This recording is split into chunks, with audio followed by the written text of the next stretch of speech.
नमस्कार मित्रांनो, स्वागत आहे तुमचं आयुर्वेदा मराठीमध्ये. काही दिवसापूर्वी फर्स्ट इयरचा रिझल्ट लागला. त्यामध्ये दुर्दैवाने काही विद्यार्थी नापास झाले. म्हणजे काही जणांचे 1 विषय गेला, काही जणांचे 2 विषय गेले, काही जण मध्ये आले, तर काही जण फेल झाले. तर त्यांच्यासाठी म्हणजे त्यांची एक्झाम आता 9 सप्टेंबरला होणार आहे. तर त्यांच्यासाठी काय स्ट्रॅटेजी असली पाहिजे, त्यांच्यासाठी काय प्लॅन असले पाहिजे, तर ते आपण या व्हिडिओमध्ये डिस्कस करूया. हा जो आपण 45 दिवसाची स्ट्रॅटेजी प्लॅन बनवला आहे. म्हणजे जवळ-जवळ 40 ते 50 दिवस राहिलेले आहे. परंतु आपण एव्हरेज 45 दिवस पकडूया. 45 दिवसात तुमची स्ट्रॅटेजी कशी असली पाहिजे? अभ्यास तुम्ही कसा केला पाहिजे? त्याचं प्लॅनिंग काय असलं पाहिजे? तर ते या व्हिडिओमध्ये आपण डिस्कस करूया. त्यामध्ये बघा सुरुवातीला सगळ्यात महत्त्वाचं जे काय आहे, तर ते आहे आपली ब्लूप्रिंट. एन-सी-एस-एमनी जी ब्लूप्रिंट ठरवून दिलेली आहे आपल्याला. आता ही ब्लूप्रिंट सगळे सांगतात, की ब्लूप्रिंट फॉलो करा, ब्लूप्रिंट फॉलो करा. पण ही कशी फॉलो करायची किंवा कशी आपण वाचायची? तर यामध्ये तुम्हाला काही मस्ट टू नो साठी पॉइंट दिलेले असतात, काही डिझायर टू नो साठी दिलेले असतात आणि काही नाईस टू नो साठी दिलेले असतात. तर जवळ-जवळ 90 ते 95% जो पेपर आहे, तर तो फक्त मस्ट टू नो या टॉपिक वरून येत असतो. 90% above paper must to know topic वरून येत असतो. म्हणजे तुम्हाला 7 एसीक्यू 8 पैकी 7 एसीक्यू त्यानंतर 4 एलक्यू 4 एलक्यू परत 15 एमसीक्यू हे सगळं तुम्हाला मस्ट टू नो या टॉपिक वरून येत असते. त्यामुळे मस्ट टू नो जे टॉपिक असतात, तर ते अगोदर करायचे. पण हे कशी करायचे सर? तर आता एखादा चॅप्टर आहे बरोबर, म्हणजे पहिला एसीक्यू आहे. तर तो पहिला एसीक्यू कोणत्या चॅप्टरमध्ये आहे? फर्स्ट चॅप्टरमध्ये. मग या फर्स्ट चॅप्टरमध्ये कोणते पॉइंट मस्ट टू नो साठी दिलेले आहेत? तर ते सुरुवातीला करून घ्यायचे. त्यानंतर मग डिझायर टू नो, त्यानंतर नाईस टू नो. म्हणजे आपली फर्स्ट प्रायोरिटी कशाला असली पाहिजे? मस्ट टू नो या टॉपिक वरती असली पाहिजे. आलं लक्षात? अशा पद्धतीने आपण ब्लूप्रिंट फॉलो करायची. प्रॉपर ब्लूप्रिंटच फॉलो करायची. बाकी कोणाचं काही ऐकायचं नाही. कारण की ब्लूप्रिंटला धरूनच पेपर येत असतो. त्यानंतर काय आहे? पी-वाय-क्यू. दुसरा पॉइंट काय आहे? हे जेव्हा करताल त्यानंतर आपल्याला पी-वाय-क्यू करायचे आहेत. Previous year question. तर प्रिव्हियस इयर क्वेशन कोणते करायचे? जे मोस्ट रिपीटेड झालेले आहेत. मोस्ट रिपीटेड क्वेशन करायचे आणि त्यानंतर मोस्ट रिपीटेड नंतर जे काही मोस्ट इम्पोर्टंट आहेत किंवा मोस्ट क्रुशियल आहेत, परीक्षेसाठी ही इम्पोर्टंट कन्सेप्ट मानली जाते. तर अशा पद्धतीचे आपल्याला क्वेशन करायचे आहेत. आलं लक्षात? म्हणजे तुम्ही जर 2-4 युनिव्हर्सिटीचे मागचे पेपर बघितले, तर ते काय करतायत, की थोडंसं मॉडर्न ॲस्पेक्ट त्यामध्ये टाकण्याचा प्रयत्न करतायत, की जे आयुर्वेदाच्या रिलेटेड आहे. तसं मॉडर्न ॲस्पेक्ट ते पेपरमध्ये टाकण्याचा प्रयत्न करतात. तर आपल्याला तशा पद्धतीचे क्वेशन प्रिपेअर करायचे आहेत. त्यानंतर आता तिसरा महत्त्वाचा मुद्दा म्हणजे शॉर्ट नोट्स. म्हणजे असं नाहीये तुम्ही, की आता आज जे वाचताय ते तुमच्या युनिव्हर्सिटीपर्यंत लक्षात असणारच आहे. म्हणजे असं होऊ नये तुमचं, की जे आज वाचताय आणि 2 दिवसानंतर ते वाचलेलं काहीच आठवत नाही. त्यासाठी आपल्याला काय करायची शॉर्ट नोट्स प्रिपेअर करायच्यात. ह्या शॉर्ट नोट्स प्रिपेअर करताना एक काळजी घ्यायची, शॉर्ट नोट्स आणि शॉर्ट नोट्स कशा प्रिपेअर करणार आपण? तर समजा मी पदार्थ तुम्हाला एक्झाम्पल सांगतो. पदार्थमध्ये मन हा टॉपिक आहे. मन जेव्हा आपण मनाचे विषय जेव्हा हा टॉपिक येतो.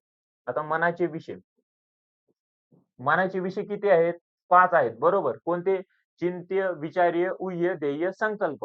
मग आपले शॉर्ट नोट्स प्रिपेअर करताना मनाचे विषय हा टॉपिक लिहायचा. त्याच्यासमोर 5 हा आकडा टाकायचा आणि फक्त हेडिंग लिहायच्या. चिंत्य, विचार्य, ऊह्य, ध्येय आणि संकल्प. अशा पद्धतीच्या आपल्याला फक्त हेडिंग लिहायच्या. मग ह्या हेडिंग लिहिल्यानंतर पुढचं तुम्हाला आपोआप आठवणार आहे. म्हणजे जेणेकरून काय होईल तुमचं शॉर्टमध्ये सगळं त्या ठिकाणी प्रिपेअर होऊन जाईल. असं होऊ नये की तुम्ही एका चॅप्टरचे 10 पेजेस नोट्स काढतात, 15 पेजेस नोट्स काढतात. एक 3 पेजेसमध्ये 2 ते 3 पेजेसमध्ये तुमचा पहिला चॅप्टर किंवा जो काही चॅप्टर असेल तो संपला पाहिजे. अशा पद्धतीचे शॉर्ट नोट्स प्रिपेअर असल्या पाहिजे. त्यानंतर चौथा महत्त्वाचा मुद्दा येतो तो म्हणजे श्लोक. आता काही मुलं म्हणतात, "सर आमच्याकडे फक्त आता 1-1.5 महिना राहिलाय, त्यामध्ये श्लोक कसे करायचे?" तर मित्रांनो, जे काही श्लोक आहेत, मी असं म्हणत नाही की तुम्ही सगळे श्लोक केले पाहिजे. आता जे काही इम्पोर्टंट आहेत म्हणजे मस्ट टू नो जे टॉपिकचे श्लोक आहेत, तर ते तुम्ही प्रिपेअर केलेच पाहिजे. आता पुन्हा एकदा तुम्हाला मी पदार्थ एक एक्झाम्पल सांगतो. तुम्हाला जर क्वेशन आला आप्तोपदेशाचे लक्षण लिहा. आता आप्तोपदेशाचे लक्षण जेव्हा विचारतात, त्या लक्षणाचा श्लोक तुम्हाला आलाच पाहिजे. त्याच्याशिवाय तुमच्याकडे काहीही पर्याय नाही. म्हणजे अशा पद्धतीचे जे काही टॉपिक आहेत, त्या टॉपिकचे तुम्हाला श्लोक आलेच पाहिजे. कमीत कमी मस्ट टू नोचे जे टॉपिक आहेत किंवा ज्याचे लक्षणांचे श्लोक असतील, तर ते श्लोक तुम्हाला पाठ करायचे आहेत. त्यानंतर अजून एक महत्त्वाचा मुद्दा आहे तो 5वा तो म्हणजे काय? तर मागच्या वेळेस जे काही तुम्ही चुका केल्या होत्या, जे काही मिस्टेक्स केल्या होत्या, म्हणजे तुम्ही आता एक पेपर अटेम्प्ट दिलेला आहे, त्यामध्ये तुम्ही फेल झालेत किंवा एटी-केटी एखादा विषय तो गेलेला आहे तुमचा. मग मागच्या वेळेस प्रिपरेशन करताना तुम्ही काही चुका केल्या होत्या, हे पहिले शोधा. तर त्या शोधल्यानंतर त्या चुका आपल्याला टाळायच्या आहेत. आलं लक्षात? त्यानंतर आहे आता 6वा मुद्दा तो म्हणजे पेपर सॉल्व्ह करायचा आहे आपल्याला. पेपर सॉल्व्ह करून बघायचा, प्रॅक्टिस करून बघायची. काही मुलं काय करतात, की जाऊ दे म्हणतात, बघू पेपरला काय होईल ते होईल. आता आपण अभ्यास करू, शेवटलं जे होईल ते होईल बघू. पण असं न करता काय करायचं आपल्याला, जसं की आता संस्कृतमध्ये संधी आहेत, समास आहेत. फॉर एक्झाम्पल संधी आहेत, समास आहेत. मग या संधी समासाचे तुम्हाला एक्झाम्पल लिहून काढणं, प्रॅक्टिस करणं खूप इम्पोर्टंट आहे. कारण की काय होतंय, आपण वाचतो, आपल्याला त्या वेळेस कळतंय सुद्धा, हे संधी असे आहे, समास असा आहे. परंतु त्याची काही प्रॅक्टिस केलेली नसते आपण. मग परीक्षेमध्ये डायरेक्ट आपल्याला ब्लँक होऊन जाते. आठवतच नाही काही. कारण की परीक्षेमध्ये अगोदरच काय किलकिलाट, इथं साइन करा, तिथं साइन करा. आपलं डोकं त्या ठिकाणी स्टेबल नसते आणि ते आपण आठवायचा प्रयत्न केल्यानंतर ते आपल्याला प्रॉपर आठवत नाही. त्यामुळे तुम्ही जर प्रॅक्टिस केलेली असेल, तर ते तुम्हाला प्रॉपर आठवल तिथं. म्हणजे पेपर सॉल्व्ह करताना आपल्याला काय काळजी घ्यायची, की जो काही क्वेशन आहे, तर तो क्वेशन आपला प्रॉपर वेळेत लिहून होतंय का? किंवा हे जे काही संधी आहे, समास आहे, यांची आपल्याला त्या ठिकाणी एक्झाम्पलची प्रॅक्टिस करता आली पाहिजे.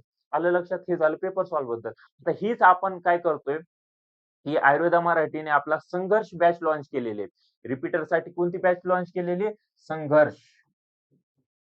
संघर्ष ही बॅच आपण रिपीटरसाठी लॉन्च केलेली. त्यामध्ये आपण सगळं जे काही जेवढे तुमची सिलेबस आहे, अकॉर्डिंग टू एन-सी-आय-एस-एम ब्लूप्रिंट त्यामध्ये आपण पूर्ण कव्हर केलेलं आहे. त्यानंतर आपले प्रॉपर एक्झाम होतात. एखाद्या टॉपिकवर सांगितलं आपण प्रॉपर एम-सी-क्यू असेल किंवा एस-सी-क्यू, एल-ई-क्यू असेल प्रॉपर एक्झाम होतात. त्यानंतर आमचे हँड रिटन नोट्स सुद्धा आहेत. जेणेकरून मुलांना एकदम सिंपल होऊन जाईल पाठ करण्यासाठी किंवा वाचण्यासाठी. आलं लक्षात? पण ज्यांनी कोणी जॉइन केली नसेल तर आताच वेळ आहे. त्यांनी संघर्ष बॅच जॉइन करा. आणि एकदम सगळ्यात महत्त्वाचा मुद्दा म्हणजे काय रिलॅक्स राहून तुम्हाला स्टडी करायचा आहे. असं नाही की टेन्शन घेऊन. काही मुलं काय करतात वर्षभर त्या ठिकाणी अभ्यास करतायत. फक्त लास्टच्या 1 महिन्यामध्ये 15 दिवसामध्ये इतकं टेन्शन घेतात आणि ते टेन्शनमध्ये त्यांचा अभ्यास होत नाही आणि ते परीक्षेमध्ये थोडंसं त्यांचं रिझल्ट वीक येतो, नापास होतात ते. मग आपल्याला काय करायचंय रिलॅक्स राहून स्टडी करायचा. काहीही टेन्शन नाही आपल्या मागे. आपण परिणामाचा विचार नाही करायचा. आपण आपला बेस्ट द्यायचं त्या ठिकाणी. पेपरमध्ये चांगले ब्रेक घ्यायचे म्हणजे आपण जेव्हा पेपरचं प्रिपरेशन करणार आहे, हा जो फेज आहे यामध्ये प्रॉपर ब्रेक घ्यायचे. असं नाही की कंटिन्यू 5-6 तास स्टडी करताय. मग 5-6 तासामध्ये काय होईल, की आपण जे स्टडी करतोय ते फक्त आपल्या तात्पुरतं लक्षात राहील. त्यानंतर अजून दुसऱ्या दिवशी जेव्हा वाचतो आपण तो टॉपिक, तर तो काहीही आपल्या लक्षात राहणार नाही. त्यासाठी प्रॉपर ब्रेक घ्यायचे. त्यानंतर हेल्दी डाएट फॉलो करायच्या. त्रयस्थ स्तंभ आयुर्वेदाने जे त्रयस्थ स्तंभ सांगितलेले आहेत. त्रयस्थ स्तंभ. त्रयस्थ स्तंभ कोणते कोणते सांगितलेत? आहार, निद्रा आणि ब्रह्मचर्य हे फॉलो करायचे आपल्याला. कारण की जर तुम्ही प्रॉपर आहार घेतला, हेल्दी डाएट फॉलो करा, प्रॉपर स्लीप घ्या. काही मुलं खूप वेळा जागतात 1, 2, 3 वाजेपर्यंत जागतात.